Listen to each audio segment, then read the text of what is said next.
Now I'm quite fond of fairy stories, specifically. And there's... pressing buttons. I'm quite fond of fairy stories. And the reason I'm fond of fairy stories is because it's a whole other world that's just alongside ours. There's this whole other reality that is just underneath, just behind, just a quarter turn to the left. There are beings that you catch out of the corner of your eyes. And especially when you're walking through the woods. We know this from the old stories, and we know this from when we go for a walk. If you go through a walk through the old forest, through the old trees, where the sound of traffic is far away. There aren't very many trees in Aberystwyth, are there? I always find that really odd, because I've always been places where there have been a lot of trees. So I quite love going up to Penglais and up through the Bluebell woods, especially when the bluebells are there. And it always makes me think of the number of times that people have been said to encounter the fair folk in the woods. And nowadays you hear the word fairy and you think more than likely Tinkerbell or the flower fairies in those beautiful books. Think of the diminutive. But that's only a very, very tiny part of that world. That's only a very small part of the stories. And that's only really relatively recent that we've described them that way.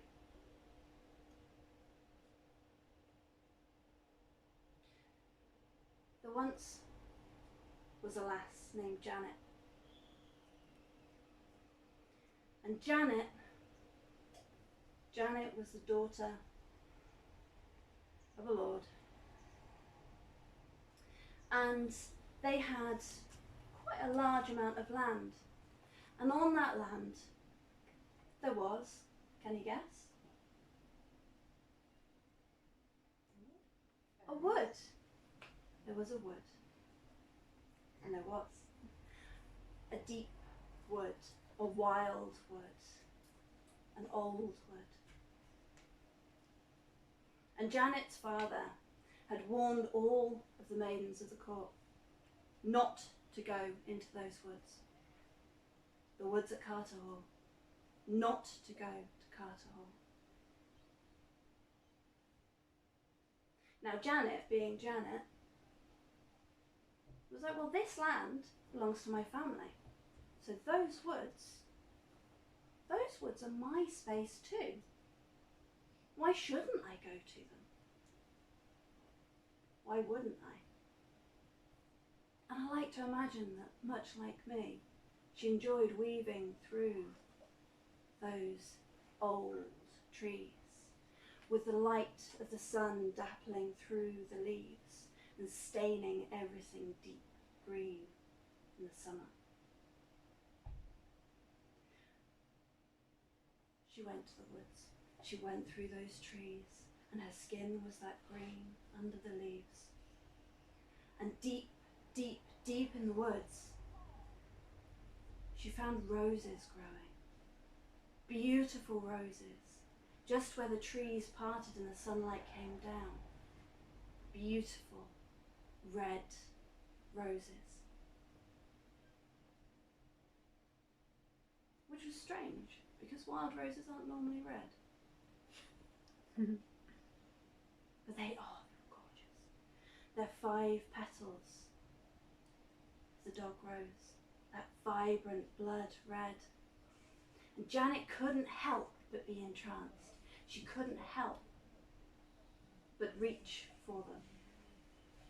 And she plucked a rose to tuck behind her ear, with its thorns scraping against the back just a little. And she plucked another to tuck in her dress and she plucked a third to take home to show what wonders she had found in the woodland. And as she did, she pricked her finger, and a tiny drop of blood sunk through the thorns along and dripped onto the soil. And from behind her, she heard a voice, a deep voice, a green voice. "What do you think you're doing?" She spun round. "I'm picking roses." "How dare you?" said the man that had appeared from the shadows. "How dare you take those roses? They are not yours." "Well, yes, they are. This is my land. This is my family's land. I have as much right to these roses as anyone else." And the man laughed and shook his head.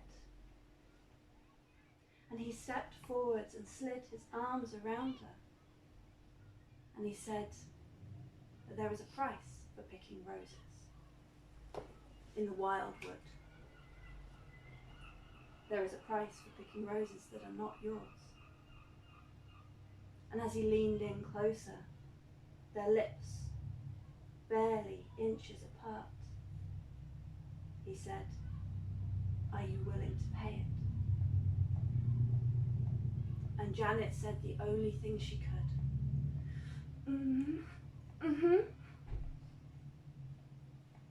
And they kissed beneath the wild roses in the wild wood. And they lay down on the soil under the trees. And you can imagine what happened next. No, Tess. Can you not imagine what happened next? Oh my goodness, my dear. You poor, sweet, innocent child. They lay on the forest floor, his hands gently stroking her skin, hers becoming more urgent as they kissed deeper and deeper. Okay, listen. What you know, and many of the other people here don't, is I also write erotica.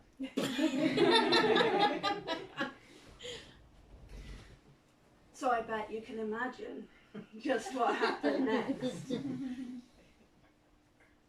it was a price she was more than willing to pay. Back home at court, she'd brushed her skirts down and tucked the flowers carefully. And she placed them in a vase of water in the sunlight. And each morning she'd wake and see those beautiful blood-red dog roses in the sunlight, in the grey when the rain was going. Whatever the weather, there they were. And days passed, and a couple of weeks passed, and she woke up one morning and she felt quite green.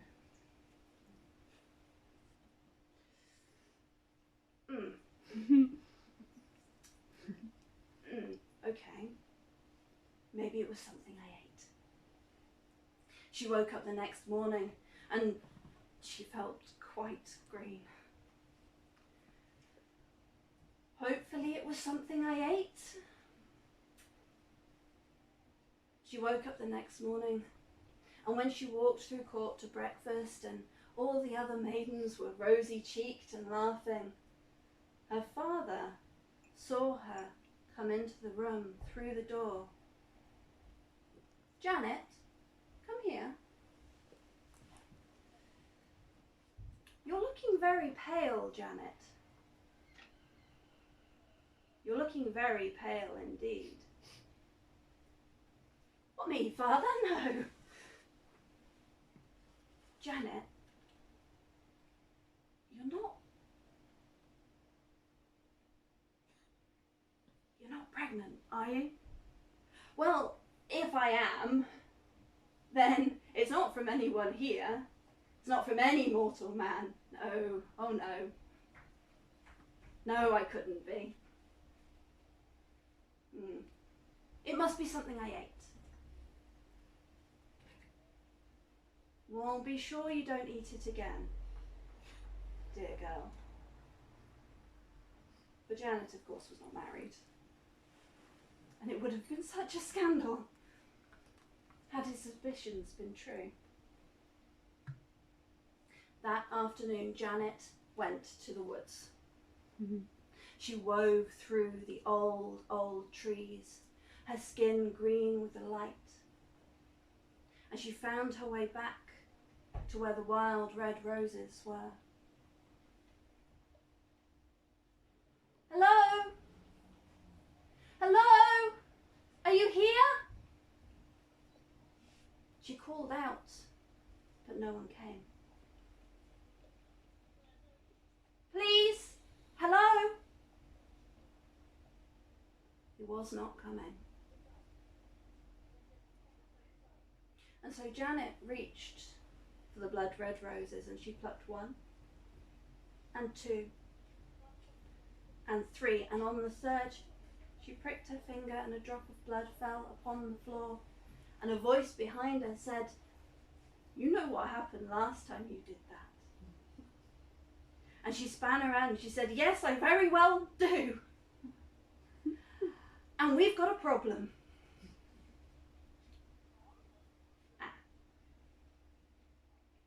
So tell me, wild man of the woods. Tell me, my love, are you at least human? Because I know the stories of the kind of people that live in the wildwoods, and I've never seen you before. And you wear green, just like the leaves of the trees. Tell me, what is your name?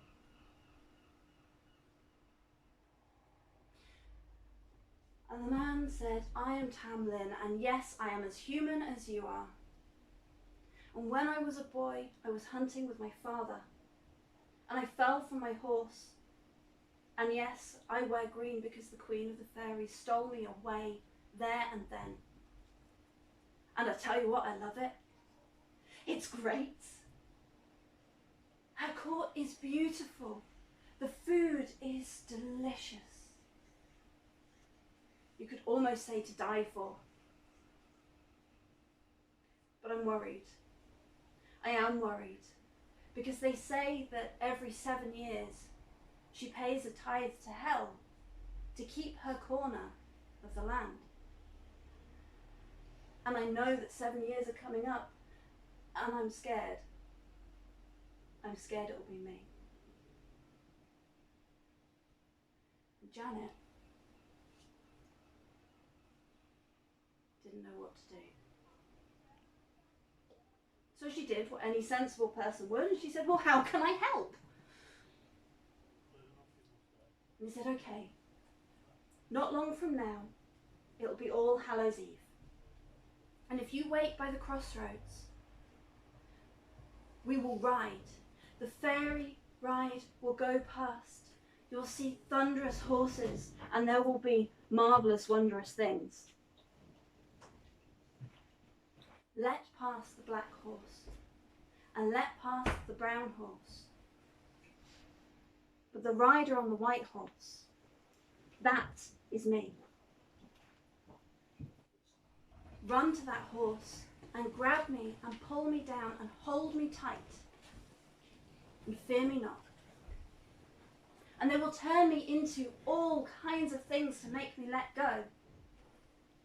But hold me tight and fear me not. And if you can win me from the fair folk, if you can win me from their court, then I will come home with you, and I will raise that child, and you will want for nothing." And Janet, admittedly slightly naively, thought that this sounded like a fair deal. And so, on All Hallows Eve, she waited by the crossroads, and she let past the black horse, and she let past the brown horse, and the white horse, she saw it coming out of the shadows. And she leapt up and she grabbed the rider in his green and she pulled him down and held him tight. And the Fairy Queen must have seen what had happened, because she did just as Tam Lin said. She turned him first into a great lion, roaring and fierce, and she held tight. And next, he was turned into a slippery snake, from here to here, and she held him tight. And he did not harm her either way. So when the Fairy Queen turned him into a scalding, hot, molten bar of iron, she felt the heat, and still she held on tight, and she feared him not. And finally, he became a naked knight in her arms, and she wrapped him in her cloak and hid him from the fairy's sight. And then at last, she came across, she met, finally, a fairy. And not just any fairy, but the Fairy Queen herself. And the Fairy Queen was furious, because no one takes what is hers. And yet, this young lass did. And the Fairy Queen ranted, and she screeched, and she said, "Tam Lin, if I had known what was going to happen today, I'd have taken both of your eyes and turned your heart to stone. And if you had not done this, if you had only trusted me, who knows what wonders you would have seen. But now it is too late. Now you are gone. Gone from here, gone from us. Never will you see our court again." Janet was shaking in her cloak. She was shaking in her boots. She was terrified. But the Queen let her alone, because she had won fair and square her lover, back. And just as he had promised, Tam Lin went back to the court with young Janet. And they were married, and they had a baby. And he did. He did exactly as he had promised to do, and he took care of her. Now, he may have never seen their court again, but that's not to say that she or their child did not. But that is a story for another time.